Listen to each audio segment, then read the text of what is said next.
Welcome to the Sin Bin Podcast, your home for all the news, analysis, and discussion around your Bloomington Bison. Let's drop the puck and get started.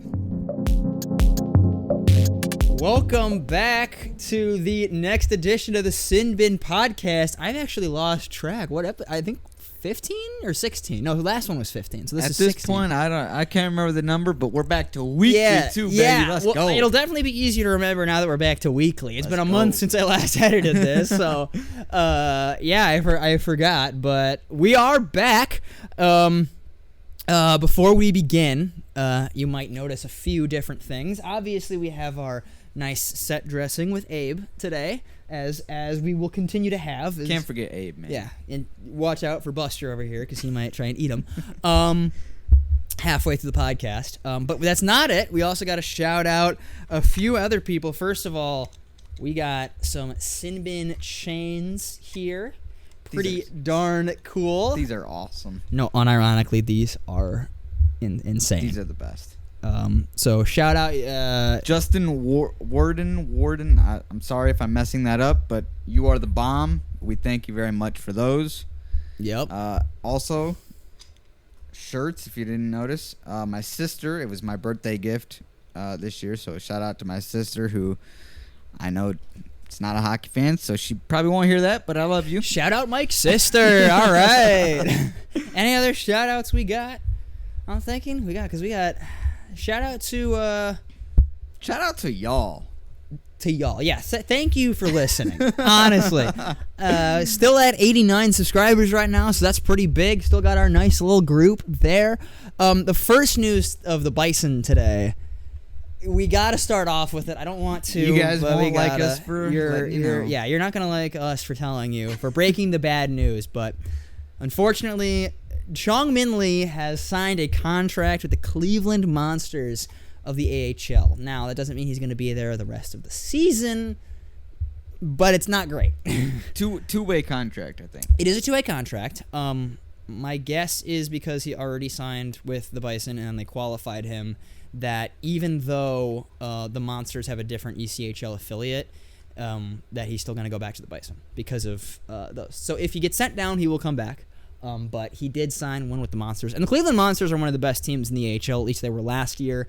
So, good on him. I hope he does pretty well. Maybe they had lost a lot of guys because they were one of the better teams last year. I don't know. But I hope he can make an impact there. I only want the best for Lee. We love him here in Bloomington, but we're not necessarily happy to see him go. That's what we're saying. We're glad for him. We're very happy for him, but we're not happy in general. Yeah, well, we were talking about this before the pod too, but it happens a lot. We talked about it all year last year. Carter Berger was the star of that show last year. It's gonna happen. It's the first instance this year. Unfortunately, he's probably the biggest fan favorite of the Bison, but it's gonna happen. And it especially with this beginning roster, you're gonna see some of these guys called up. It's gonna happen. Looking at the guys right now, though, I'm really excited about this group. So we'll get into that a little bit later. But first, obviously, we had to break that Chong-Min Lee news, and we had our home opener on Saturday. Yeah, that was did. huge. We unfortunately weren't able to do a fan fest because it was pouring outside. But that's this weekend. Yes, it has been moved to this weekend. Yes. So. If you guys missed out on that fan fest, we're a little upset about that. Don't worry, you can still make it at this game. That one should not be the next game. It shouldn't be the Friday. The fan fest should be on Saturday. Correct. So third game of the year, that will be your fan fest. Also, another sidetrack thing here, but we talked about it a little bit before the pod. A little bit before the podcast, but what is it? They have their military appreciation night, yes, and their uniforms. Oh, if you have not seen their uniforms yet, I highly recommend you check them out. They talk are about nice. Some cool I mean, they had some cool ones last year with their theme nights and everything. They were very basic with their military appreciation, and that's not bad. Most teams are. They just get the general green camo, and that makes a lot of sense. I mean, that's what you're supposed to do. But instead, because the Bison are very red, I mean, like it was their main color before they're now black and white uniforms, but they were very red focused. Again, yeah. Part of the reason why we're red in the Sin Bin podcast. And so those military, they used red camo, which I think that is like an actual like form of camouflage. Like I think that camo is actually used by some people. Yeah, I'll be honest, I haven't seen it like here, that before. I got a little visual aid here, but yeah, like that. That looks awesome. It's relatively similar to like actual red camo. But just go look up they look sick. They're honestly like some of the coolest jerseys I think the Bison have unveiled so far.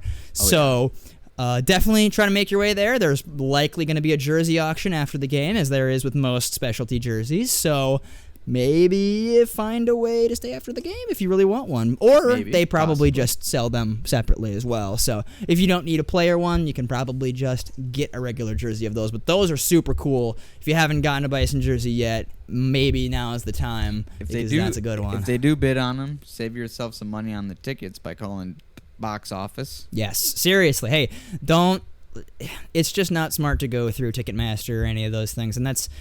I would say nothing against Ticketmaster, but full offense to Ticketmaster.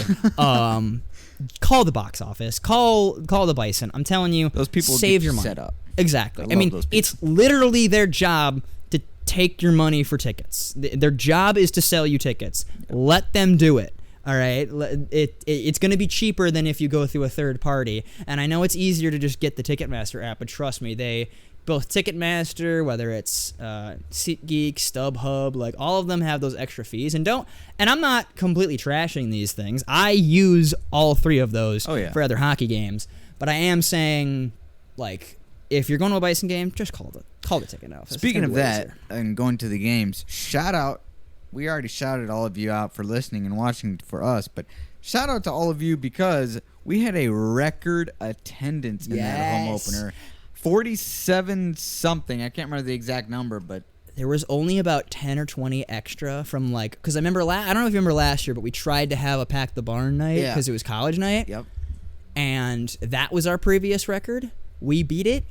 I don't know exactly how many. It was like 10, 20, something like that, but we did beat it. So nice job, everybody. Absolutely. We have beaten our attendance record. That was awesome. It looked packed in there. If you were there, it looked packed. There was some empty seats, but the empty seats were mainly in those like the unwanted areas. You know what I mean? You're always gonna get some like empty areas, like the further corners and stuff like that. There weren't as many, but I mean, yeah, I'm not shocked. It wasn't a sellout, but who knows? Maybe I wouldn't be that surprised if we go for another like college night, or like if we do a cheaper ticket night or something like that. I doubt it's gonna happen, but I don't know.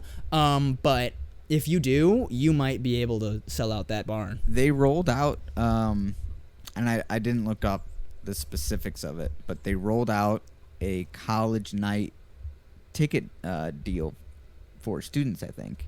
Oh, that's so... It was either... it's some kind of deal. I don't know if it's specifically with the tickets, but there are college night deals for college students, so if anyone listening is a college student... utilize that. Go look at that, because I'm sure it's a great deal. I have been saying they should do that all of last year, so that I had no idea that they actually have rolled out a college night ticket deal, but... I've been saying they need to do that. I will look that up as we all of last year. I was like, because like this is nothing against ECHL. I mean, I think it's worth the price of admission to go. The issue is, like, not everybody's got $30 to spend on just the ticket, and that's nothing against the Bison. I think it's worth that price. The problem is current economy. I don't need to say much else than that. So. I feel like if you have one of those ticket nights and you can just let people who can't afford a $30 one night thing right now, especially if you're a college student, because I certainly couldn't afford a $30 game while I was in college, I think that'll work really well, and I think they might get a packed barn. So I'm excited about that. But that should be it. We should actually recap the home opener instead of just talking about how we should how good it was. It was great. Fantastic game too. Ended as a 6-5 loss in the shootout. It was an unfortunate loss, but a great home opener. It was really fun to watch. Even with the loss, it was back and forth. I'm sure not many, but some are going to complain about the referees, but that's what's going to happen when you get two different disallowed goals in one game. One of them, I understand. The other, but... Questionable for sure. Questionable for sure, exactly. The Eddie one, not, but the... Yeah, the Eddie one, that was the post, and... The kicking motion, it could be debated. Yeah, kicking motion is very debatable, but we'll see. Point is, despite whatever referees there, it was our greatest rival, and it was a 6-5 shootout game. So that was a really good home opener. I think they did really good and like as a showcase of what the Bison are. I think it did really good as a heck yeah, this is how fun they can be to watch. And you talk about whether you're on the fence for buying a ticket or not to come check out the Bison. That's why you buy one, right there. That game, I don't care how the rest of the season goes. If you talk about a game that you pay a ticket for, that's the game. That's why you come to the Bison games, because they're insanely fun. Oh, they are incredibly fun. Yeah, that place got rocking more than a few times. Crazy. What else was important about the game? Oh, yes. So Hugo Olas started that game. Yep. And I never, ever want to be rude, but we should keep Callum Tongue as the starter and possibly Jake Barszewski as the backup. Well, we were talking about that before the podcast. We picked up Barszewski. Yeah, I'm also a big fan of Barszewski. I think he did really good, and I think he's underrated. He had similar numbers to Peretz, so I think he could do really good. And him, and as good as people who were there who saw Callum Tongue come in for the second part of that game, he is insane. I mean, he's a really good prospect. He's like an actual NHL New York Rangers prospect. And right now, the Rangers have 3 prospect goalies in their system, so they don't want to have 3 of them in the AHL because one of them's not going to play. Why would they keep it if they're just going to not ever play? There's a starter and a backup, and then he's just going to be third string and barely ever play. Why? That's terrible for development. So makes sense. Send him to the ECHL, be their starter. Don't really know why he didn't start, but that's not my decision to make. But Callum Tongue, I definitely think he's going to be the starter moving forward. He's really good. Outstanding performance coming in. Had a .933 save percentage at UConn last year in the NCAA. So he has the ability, and you saw that too. I mean, he denied a lot of shots in that third period. And the only reason they were able to win was, again, shootout, and they had some pretty good shootout moves, and also the Bison just did not have very good shootout moves. I'm going to be real here. Well, yeah, and I mean, you talk about, Tongue being good in general, like you said, he played really well in college, but also I don't think people realize how hard it is to come in off of the bench like that and play that good. Oh no, seriously. I mean, you're sitting there on the bench thinking, okay, usually I would venture to say that most of the times most when you goalies, if they don't play, if they get pulled, it's because of injury. I would say most of the time. I don't know. I mean, it depends on also what league, but especially when you have backups coming in, it's a known fact that a lot of goalies, when you come in to relieve somebody, a lot of the times they will get scored on quickly after that because they're cold. It's called the goalie's cold because he hasn't faced any shots yet. He wasn't in warm-ups. He hasn't moved his crease yet. He's been sitting down the majority of the game. So to be able to come in halfway through that game and put up the performance he did was outstanding. And I believe I couldn't recall the play exactly off my memory, but I believe one of the first shots that Tongue faced was a grade A chance to score, and he came in and he stopped it, and I was like, oh my god, again, no offense to Hugo Olas, but with the way Tongue played, pretty sure that if he starts that game, I think Bison win. I definitely agree. I hate to do this, but oh god, turns out It was basically almost a 50-50 split, not in terms of minutes, but in terms of shots against. Both of them faced 23.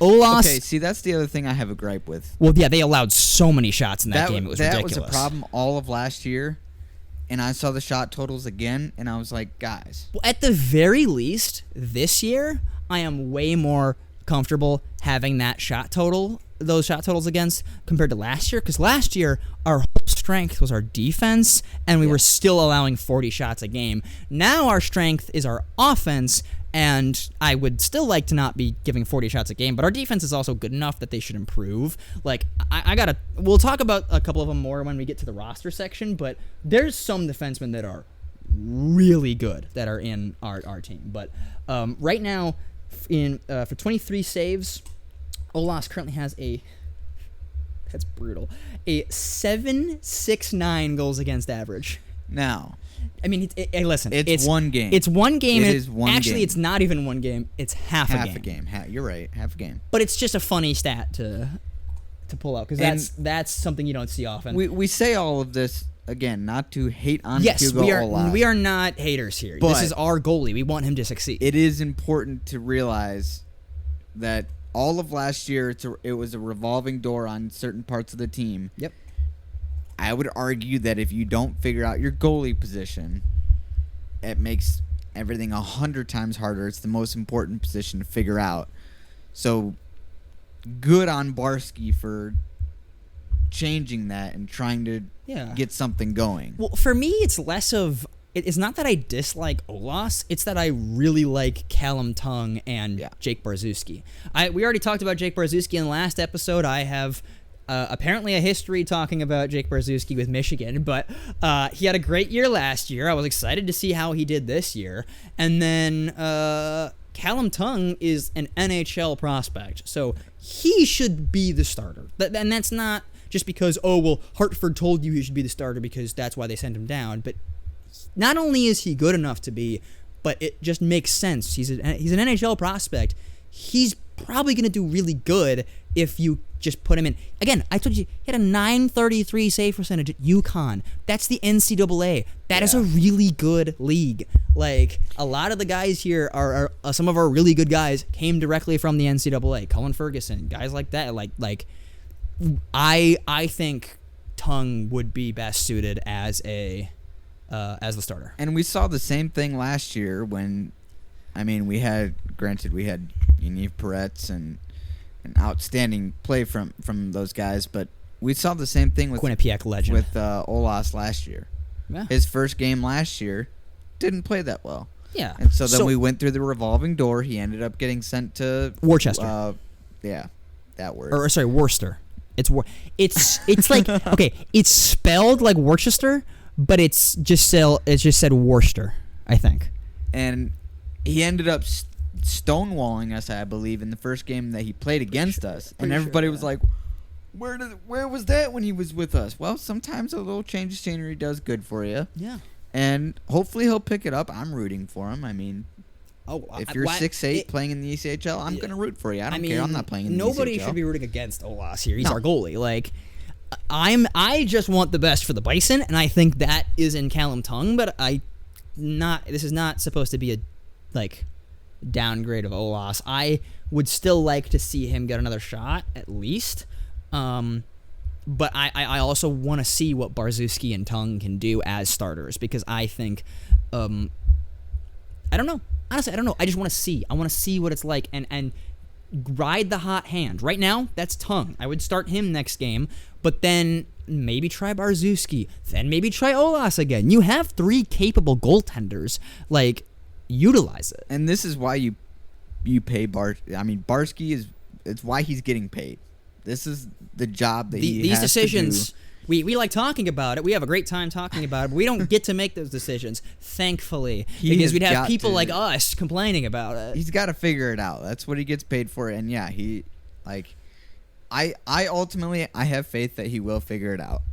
Granted, we don't know what he's being told from higher ups.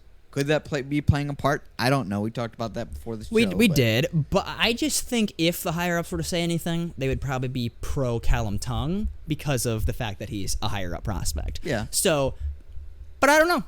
I could be entirely wrong with that. Management is weird sometimes. So I could be entirely wrong.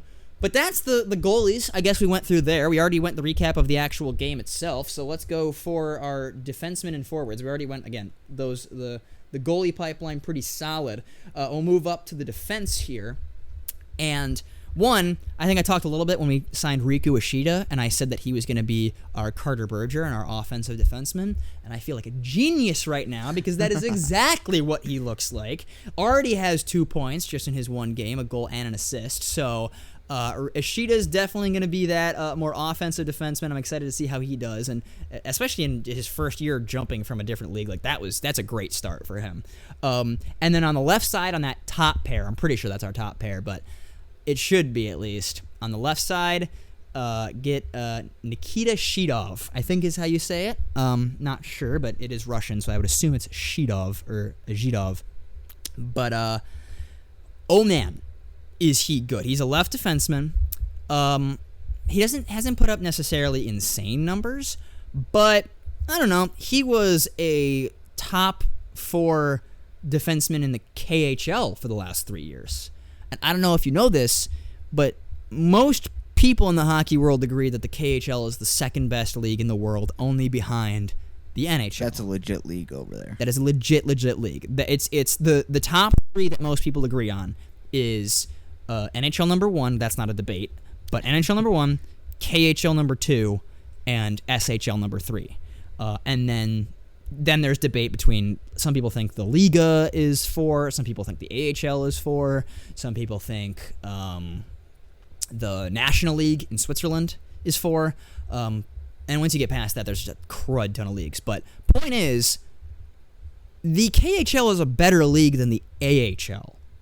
And this guy was a top 4 defenseman, not for like a scrub team in the KHL either. I don't know if anybody knows Russian teams, but it's CSKA Moscow. That's like one of their top programs over there. So this is a legit defenseman. And I mean, for our sake, not for his, but for our sake, I hope he doesn't get called up because that'd be a great lockdown defenseman.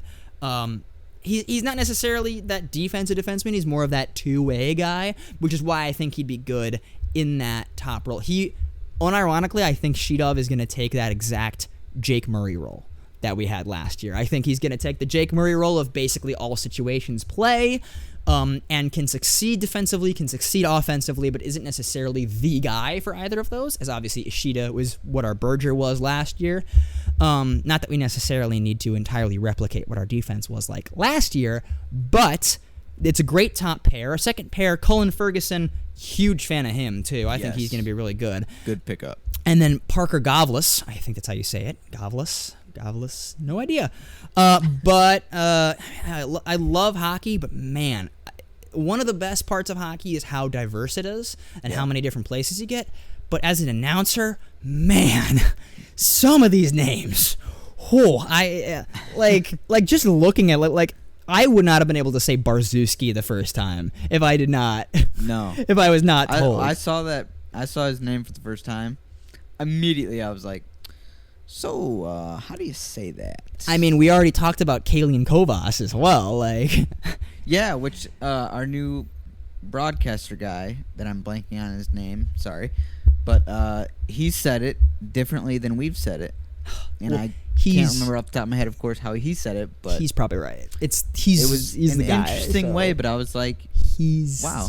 He's probably right there. So sorry, Mark, for saying it wrong this whole time, but we still love you. We still are glad you're on the Bison.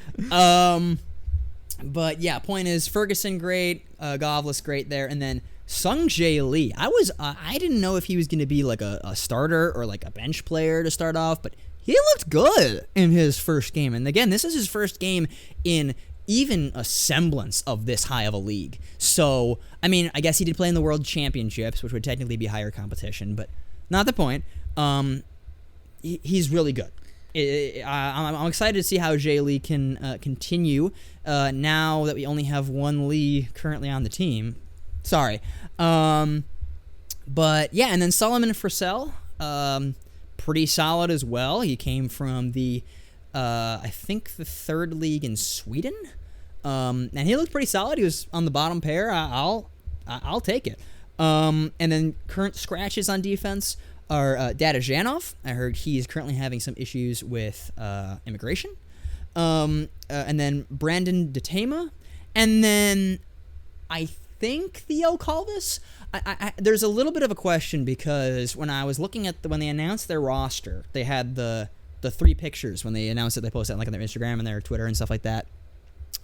They didn't have Theo Calvis or forward Aiden McDonald listed as on the roster. Yet if you look on the Bison website on their roster, those 2 are currently counted on the roster. So I have no idea if those players are with us or not. So we're gonna have to wait and see on those 2. But those 2 seemed pretty good. So I either they got traded maybe and they're waiting to say something, or like they're just getting rest before they want to start this. I don't know. But those 2 are 2 other guys. Moving on to the offense now. This is the exciting part. This is the part that we really went hard on this offseason, and I'm excited for. So, the top line, well, it was going to be new guy Kyle Jackson, which, by the way, 4 points in that game. 2 goals, 2 assists in our first game. So he's pretty much going to be stapled onto that top line, especially if Lee is gone. And then Matsushima, now that Lee is gone, I don't know who else is on there, but there's also the fact that I'm not exactly sure what their full forward lines are, so I'll just go through the players themselves. So obviously Eddie, we all love Eddie. Kyle Jackson, fantastic start with this team. He was almost a point per game with the Wheeling Nailers last year, so he's going to be a top performer for us. Daniel Tedesco didn't have a point in his debut, but I'd be surprised if he doesn't get one soon. He's pretty good. Brett Budgel, we know Brett Budgel, but he's likely going to be that second line center. He's pretty darn good as well. Johnny Evans, again, bounce back year this year I'm expecting, but he's another guy. I mean, he was good on our third line last year, and he was dealing with an injury. So now he is not dealing with an injury, so he's going to be even better. So excited about Evans. Shane Ott, you know I'm a big fan of the Otter. That was a great pickup. Great pickup. I think fantastic overall for Niagara, and I think he's gonna. Prove again why he's really. He has not scored his first professional goal yet, but he has, in 15 games between the 2 seasons, 14 assists. Yeah. So he's nearly an assist per game at this point. Overall, I'm really, really happy with some of these pickups. Exactly. And the offense is looking trades, really whatever. good. Kyle Jackson. Zachary Karpa is another one that got sent down from Hartford. He was the captain of Harvard last year, and he scored in his debut. So good for him. He looks pretty good too, so I'm excited to hopefully he will stay on the team for a little bit. Again, if the Wolfpack get injuries, Karpa is likely the first one, I would say, to go up. But I don't know. Karpa's pretty exciting. Lou Felix Denis did not play in the season opener. I'm not sure why, but I hope he gets in now that Lee's gone, because I'm a big fan of Denis. I thought he was really good last year. And then obviously Mark Kalian Kovas didn't register a point in his first game, but I'm excited to see what he can do. Brandon Yeamans scored as one of the goals, so he a big thing from the normal bottom sixer there. And then of course that was against his former team, I think too. I think last year. I could be wrong. I think Yeamans was, because he was on us last year, but I think before that he was with the Norfolk Admirals. Maybe I'm thinking of somebody else. I think so, but I'll check that later. Point is, there's also Mikhail Robidoux, obviously our resident goon or resident fighter, but love it. Obviously, we already said Lee was gone, and then people who are not playing right now, I already talked about McDonald. Not sure if he's actually on the team, but he is listed on the roster. Kohei Sato, a big guy we talked about. Sato. He's probably going to. My guess is he's going to be the complimentary. We talked about how good of a complimentary player he is over the year. My guess is he probably plays with Matsushima and Jackson, if anything, on that top line. I wouldn't be surprised, especially with Lee gone. That's my guess. And then finally, the last forward that's currently scratched, Noah Kane. And you want some fun little history, any Blackhawks fans in the audience, Noah Kane is actually the cousin of Patrick Kane. He's not as good, but that's a lot of pressure to be. Exactly. Be good at no hockey offense, if your cousin's Patrick Kane. Yeah. My cousin's just the best American-born hockey player ever. That's not that much to live up to, right? Like, jeez. So, yeah, a little ridiculous, but that should just about do it. That's most of it. We got. We're running a little over 30 here. Game awards, real quick. I was talking to you about this before the podcast. Kyle Jackson and Callum Tongue. Oh yeah, those two. I'd say the top two. Two game awards. I mean, for that. 4 points in one game, and then an insane half game from Tongue. Yeah. I think those are the two. We'll go really quick because it looks like my computer's about to die. Because of course it is. But we will see. Excuse me. The Sin Bin Rule Corner. That's what we got to have our yes. We talked about that. This week it's going to be icing. And luckily, this is a really quick one. So icing, there is a red line. Halfway through the ice surface, there's the red line where everyone takes the opening face off, everything like that. You cannot be on your side, because there's obviously defensive side, offensive side. Not offensive zone, defensive side, offensive side. Across that red line, you cannot shoot it from your side of the red line to the other end of the ice. All right? If it basically there's the red line and there's technically two other red lines that are on each goal. If it goes from one red line all the way past the other, that is icing. And that's basically it. It's that simple. There are some caveats. It's really frustrating. Like when you're trying to learn it because it doesn't make sense because it's just someone shoots it and then suddenly it's icing. Yeah. But once you realize that it's the red line, it's just you have to shoot it past the red line. Now, yes, there are some specific caveats, mainly power plays, that you do not, you will not have an icing if you shoot it past the red line if you're on the penalty kill. If you're on the power play, it will. If it's just like an extra man, like you pulled the goalie or something like that, and they just send it down, no, that does not count. Even if they're an extra man up, that's not an extra man up. It's only if you're on the penalty kill specifically that you can shoot it down the length of the ice and not get an icing. That's the main caveat. In theory, sometimes like people will start their shooting motion behind the red line, but they will finish their shooting motion past it. That does not count as icing. Correct. And there you go. That's icing. Honestly, a little bit easier to explain than the ridiculousness that was offsides last month, but yeah, we probably could have done those in reverse order. Probably, starting easier, getting harder. But it is what it is. It's nice to get the hardest one out of the way. And lastly, that's about it for this podcast today. Again, thank you guys so much for listening. A little bit shorter one today, but there was only the one game, obviously, and the season is starting, so excited to get back into it. Before we go, though, we do have a question of the day. What is your... I don't want to say way too early because the season started, but we want to know your final record predictions. 72 games... Drop in the comments, wins, losses. Because now we've played our first game. We know what our roster is going to look like. What do you think our season prediction is going to look like? And remember, the Heartlanders, and for context, the Heartlanders had also a really good start to the year. 2 of their players are in the top 5 points so far.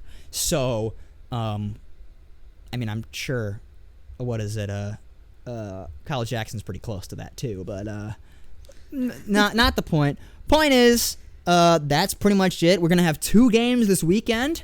Those are gonna be exciting. And other than that, we will recap those 2 games after this weekend. But that's it for here today. Thank you guys so much for watching, and we will see you guys in the next one.